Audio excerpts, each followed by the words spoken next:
أشرقت نفسي بنور من فؤادي حينما رددت. جو شخص اپنا رخ اللہ تعالیٰ کی طرف کر لیتا ہے، اللہ تعالیٰ مخلوق کا رخ اس کی طرف کر دیتے ہیں.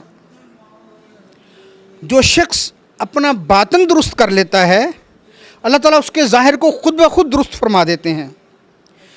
جو اپنے تعلقات اللہ سے درست کر لیتا ہے، اللہ تعالیٰ اس کے اور مخلوق کے تعلقات کو درست فرما دیتے ہیں. جو آخرت کے کاموں میں لگ جاتا ہے، اللہ تعالیٰ اس کے دنیا کے کام خود بخود درست فرما دیتے ہیں. شاعر کہتا ہے، اے میری قبر کے پاس کھڑے ہونے والے، یا واقف عندہ قبری، اے میری قبر کے پاس کھڑے ہونے والے، لا تتعجب من امری، میرے معاملے سے تعجب نہ کرو. بالامس کنت مثلک، گزشتہ کل میں تمہاری طرح تھا، کھاتا تھا، پیتا تھا، چلتا تھا، گاڑیوں میں گھومتا تھا.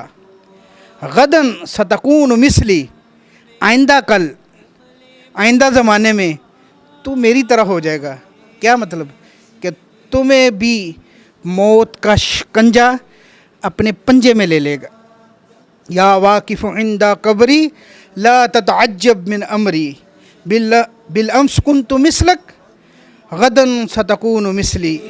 يا إلهي خذ بقلبي من رشادي أشرقت نفسي بنور من فؤادي حينما رددت يا رب العباد.